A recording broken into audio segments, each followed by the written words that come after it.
It's Friday, June 25th. I'm Aaron Henkin. Coming up, doctors work to get Baltimore students caught up on their regular childhood vaccinations before the start of next school year. And Baltimore's mayor assembles a team to oversee who's going to get what in the city's allotment of more than $640 million in American Rescue Plan funds.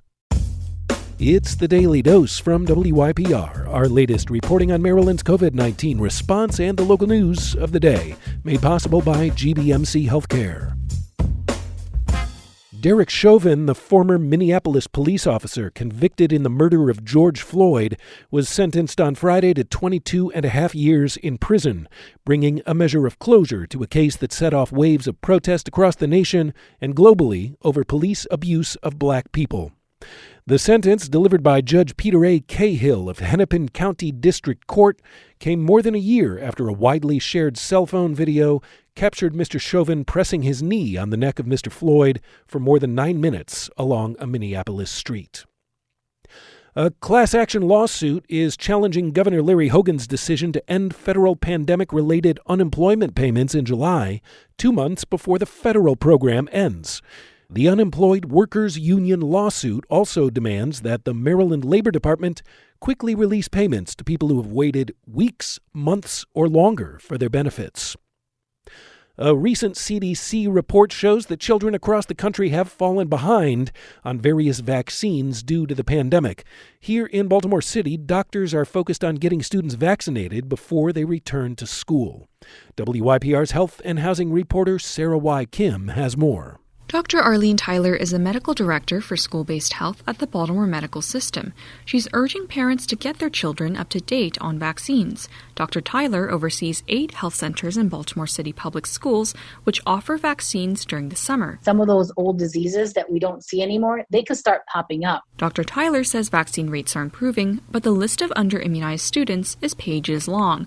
Nearly 60% of incoming 7th graders still need whooping cough and meningitis vaccines. I truly want to see our sense of community coming back together as we get back to a new normal.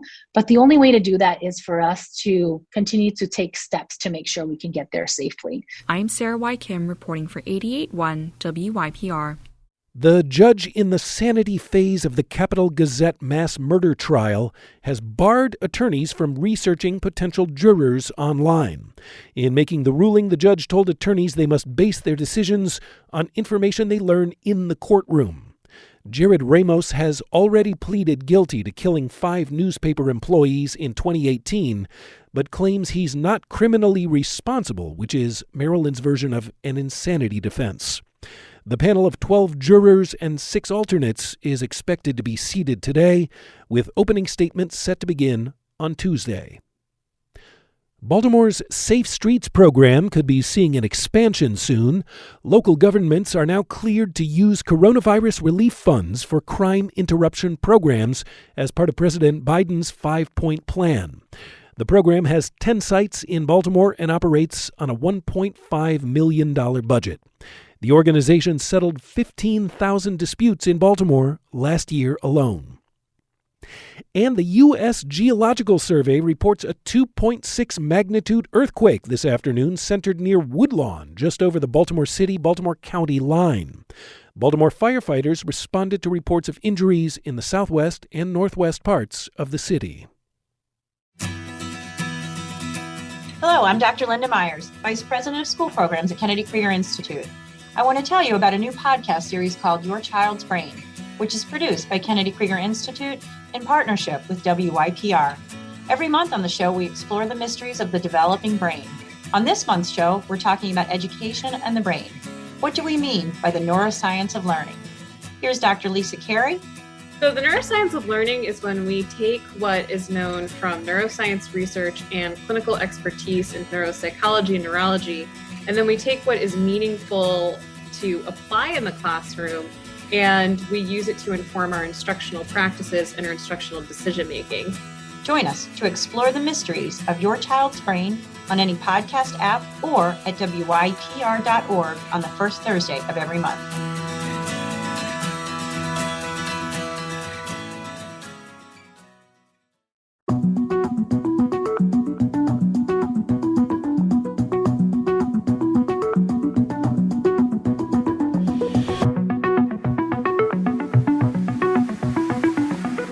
Mayor Brandon Scott is putting together a team to oversee how Baltimore will spend about $640 million in American Rescue Plan funding.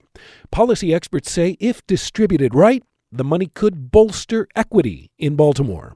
WYPR's Emily Sullivan reports. The 10-person Office of Recovery programs will use a rubric that grades a proposed project's cost, risk, and equity, among other factors.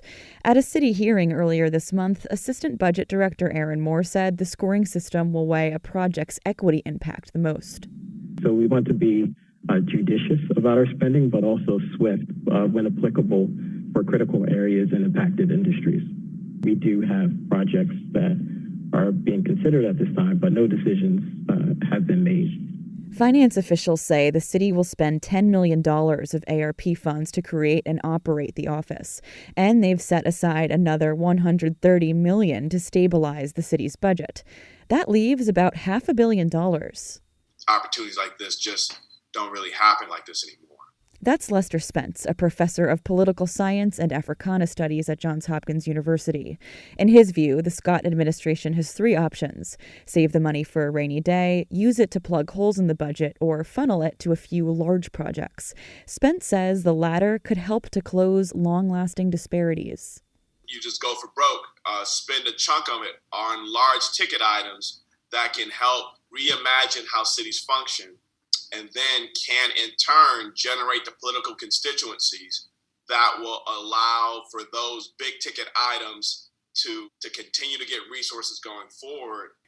Mayor Scott has said that he'll prioritize projects that get Baltimoreans back to work, help local businesses recover from the pandemic, and invest in people and places that have been historically excluded.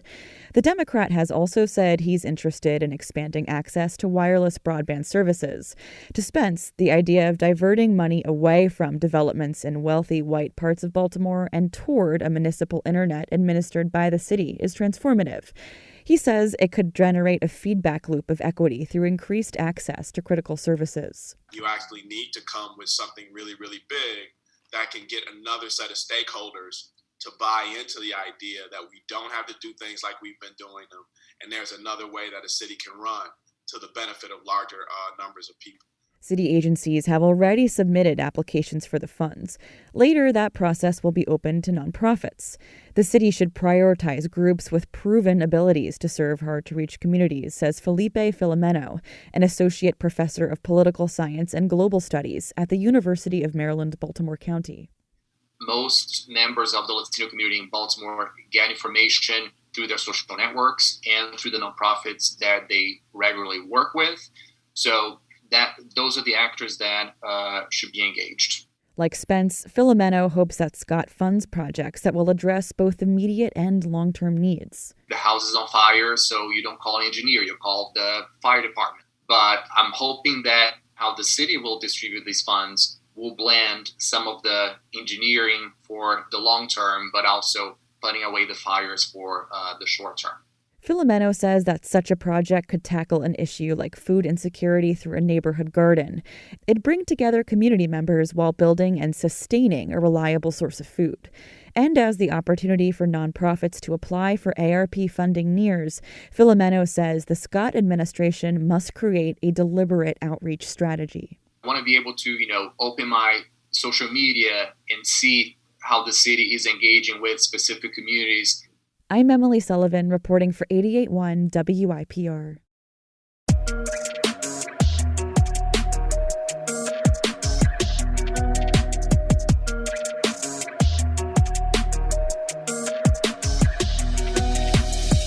We cover the news of the day here on The Daily Dose, but this podcast is also a platform for listeners like you. Got a thought or a story you want to share about life in the era of coronavirus? Leave us a voicemail to play on an upcoming episode. The number 410-235-6060. We're always glad to hear from you, and we'll be here for you again next week. The Daily Dose is brought to you by WYPR, made possible by GBMC Healthcare. Big thanks to the WYPR news team, Rachel Bay, John Lee, Joel McCord, Emily Sullivan, and Sarah Y. Kim. Our digital content director is Jamila Krempel, and our general manager is LaFontaine Oliver. The executive editor of The Daily Dose is Danielle Irby. Stay healthy, stay sane, and stand together. I'm Aaron Henkin. Thanks for listening.